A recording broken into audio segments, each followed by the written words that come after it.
Glass Onion coming out on Netflix. I believe it's time for us to solve a murder. The murder of an accent? I thought I actually did a pretty good job. This is Frame Rate Studios' review of Knives Out. In the movie galaxy of the YouTube universe, you've landed on Frame Rate Studios, your guide for all things movies. I'm Chad. And I'm Corey. The apparent suicide of mystery novelist Harlan Thrombey appears to be an open and shut case. But not for private detective Benoit Blanc, who's been hired by an unknown client to investigate. Blanc soon finds everyone in Harlan's family is a suspect in his murder, and now the game's afoot. This, to me, yes, was Rian Johnson at the top of his game. What I got from this was he had a very specific vision for what he was looking for, and he got the best out of his cast and his crew. Every character is very unique, and every actor does a phenomenal job on it. I love every one of the characters. I think everyone fits it. There's no one that doesn't fit. Daniel Craig, oh my god. He's a very eclectic character. Yes. Because just the way he solves things, but also the two big things I got from it was his name, Benoit Blanc, French, but he's as southern as can be. And he has a very, what is his name? Columbo. I would say yes. He gives it a performance akin to his kind of the way he approaches like Peter Falk does with Columbo. Good point. Yeah, so you have all these different pieces in it, and then he says afoot all the time, referring back to Sherlock. Exactly. So it's just... Yeah, I thought, Daniel Craig's was the standout performance for me because he did such a good job. That's actually a very good point that you bring up as far as Columbo, because that's very much the type of character he was, in that he played that right balance between being silly and serious. In that, like when he's sitting down with the other detectives and interrogating the family, he's playing kind of that shucks kind of I'm a Southern gentleman. You will find me a respectful, quiet, passive observer of the truth. But then when he goes to the sleuthing and when they're not interrogating and not trying to get more out of these characters that are giving up way too much, by the way, as they're talking, he gets very serious, and yes, he's a very eclectic, eccentric character. And it's a lot like all of this. I think all the characters, there's a lot of good layers to all the characters as well as the story. It's so well, a good foundation is built in all aspects of it. And the humor, that I will say, that's one of the things I think some people might miss. Because it was a dry, under the surface type of humor. And some of it I found was actually in the background when the family was arguing. So you have all these things, and there are things you may miss him saying at the beginning. Don't listen to that. I'm here. I'm not on Twitter anymore.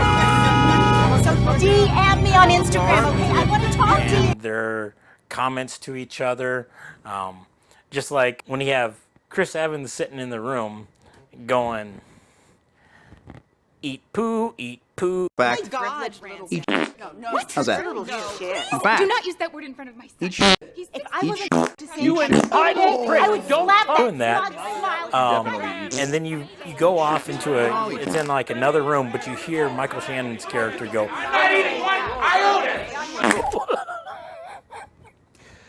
Yeah. But to go back to Benoit Blanc, he's given some of the best lines in there too. He's some of the dialogue. I think my favorite, and I'm once again going to refer to this, so I read it right, is when he's talking about when he and Marta are out sleuthing and he's talking about the will reading. I love this line. Oh, you think it'd be like a game show, but think of a community theater production of a tax return. Yeah, just kind of very tongue-in-cheek. You're right, kind of dry, but also just you can find yourself laughing out loud. He is such a fun character to have on the screen. I told you coming in here, I don't have many notes. Yeah. And it's because the movie is so good. I found myself just enjoying it. There's things I could pull out from it. There's quotes I could pull out from it. I mean, I have more about the acting than I do on anything. Joni Thrombey by Toni Collette. Perfect pick for that role. Yeah, it's skincare, but it promotes a total lifestyle. Self-sufficiency with an acknowledgement of human need. That's Flam. You could see her being that person in real life, possibly. Rian Johnson does such a great job of giving it just such a great foundation by just from the beginning of those interrogations, and it just layer by layer gives their motives, why they would possibly want to do this. And then with those interrogations, he builds on what will be the biggest part of the story, which is each of his kids and everything gives a slightly different telling of the tale. And then Marta sitting down to play Go with Harlan, and there's the comment where Harlan's like, Why can't I beat you at this game? Because I'm not playing to beat you. I'm playing to build a beautiful pattern. That's elder abuse. and that plays I'm gonna out call through the the entire AARP. movie, that all of his family, all of these people who are trying to get something out of him, Harlan can beat all of them. But Marta's the one who ends up winning in the end because she's never trying to play to get something out of Harlan. She's not trying to play to get something out of the family. She has no ulterior motives. And he keeps that consistent throughout the entirety of the movie, kind of weaving in, it's not just a whodunit mystery. This is a morality tale. This is good versus evil. Yeah, it is very much a morality story because you do, again, you go into, you see each character has its own moral dilemma that they're fighting with. Each one thinks they're the perfect child in one way or another, or grandkid as for some stance. Each one, when it comes to Marta, tries to play her for information and get stuff from her. And you just see her always being loyal. If there's a plot hole, please leave it in the comments below if we're missing it. But I had no evident plot holes in any of this. And that's of being, and I know you overuse the word sometimes subtle, but it does such a good job of laying some subtle foreshadowing hints, but not so over the top that you have everything figured out before you get to the big reveal. This is, I've only watched the movie twice now. The first time was very revealing in a way. Second time, it'd been long enough that I remembered I liked it, but I didn't remember it completely. Well, when I even got to the point where I'm like, oh yeah, I remember the ending. When the ending happened, I realized I didn't remember the ending in a way. There is that play, as soon as it happened, I'm like, oh yeah, because going back to Harlan, when he's dying, he makes the comment about one of the, and I'm trying to be a little coy on this. Oh, you're being coy. He's being coy. But that ending, it's comical. It's like, oh wow, The other thing I want to give a shout out to, like I said, that he laid out this vision and they did such a great job with it. It's is the set direction by David Schlesinger. I mean, they even the line they give in there, the detectives, when they say, I mean, look around, the guy practically lives in a clue board. And they're right. I mean, it just has that feel. It's this old school kind of old timey house, these old grounds, but they do such a good job of all they do such a good job of all the appointments of different things in the background, and playing up Harlan being a mystery novelist, and having a house that has these secret passages and doorways and all this perfect stuff. It itself is kind of a character, and it works very, very well. Yeah, and with that background of the setting of, as you're saying, of the house, you get that feel of all this stuff works into his books in one way or the other. And not only do you get that, you also get the deputy who's referring to all of these different books. From A Kill for All Seasons. And saying like, oh yeah, this reminds me of this. Or I am so ready for Glass Onion. I think my only thing I'm tempering myself with is I like Knives Out so much that I don't go in and then if it's because maybe Glass Onion won't be exactly perfect, and so it'll be like, so that's always a challenge is when you have such high expectations. That's the only thing, but I'm still very much looking. May have to be one you also go in with the fact that it is a sequel, but it's also set on its own. This is Benoit Blanc. It's just his continuing story. I mean, that's the way you have to look at it, in my opinion. Yes. Well, I think we should probably solve one mystery for our viewers right now Indeed.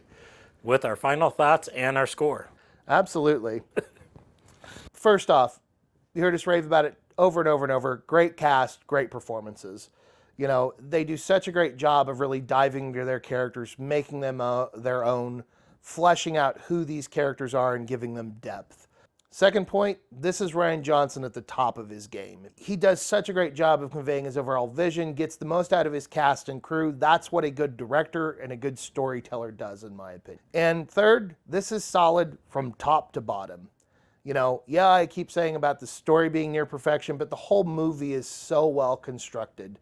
Okay, number one, Rian Johnson can write and direct. Forget about the Star Wars and his issues that he did there. Look forward to what he brings out. The second thing, great ensemble cast. Very strong. Every character is so well thought out, so well performed. It's fun to watch everybody do their craft in this movie. And then the last thing I'll say is it's a very simple and complex story. It is so laid out early on that you think you have it. There's no way that this movie's going to be anything, but then you get deeper and deeper and you're like, what are they trying to sell? So simple but complex. Very well stated on the last point. I would totally agree that's probably why one of the things that I liked so much about it is just like I kept saying, there's so many layers to it. Well, I didn't put it at perfect, mind you. As I said, nothing is perfect, but I gave it 94 out of 100. I mean, it knocked it out of the park for me. I do rave on this, and I do, looking at my score, realize it's quite a bit lower than what you're going to probably be expecting. But it's a 71. Ooh, wow, yeah, oh, wow. What movie did you watch? Wait, you said all that in your Yes, road I mean, it is. 71? It's I could add, though, like you have said a couple of times, within just discussing it and talking about it, it's brought the rating up in my mind. You know, sometimes you watch, as you said, you know, you don't see it, but we get to start talking about it. It's like, wow, this is even more enjoyable than what I thought, or maybe I didn't give it enough credit. So, yeah. Hey, but once again, to each their own. It's a positive rating. That's the main thing out of it. So, you know, like say, go out and watch it. All right, then. There it is. Is the mystery solved? Is the mystery left open for you to see more? You know, let us know in the comments down below what you're thinking of this review. Or also let us know, are you going to watch Glass Onion? And do you want us to do a review of that in the future? Hey, we probably will. Sometime down the road, obviously, I think. Also, if you like what we're doing here at FRS, help us out by liking and sharing this video or subscribing to the channel. And if you're already subscribed, hit that notification bell so you know when we release new episodes. And as always, the cast of the Frame Rate Studio wants to thank you for joining us on our trek through the movie galaxy of the YouTube universe. Murder, and now the game's afoot. Or a hand. Or other ligaments. I think you mean appendage, not ligament.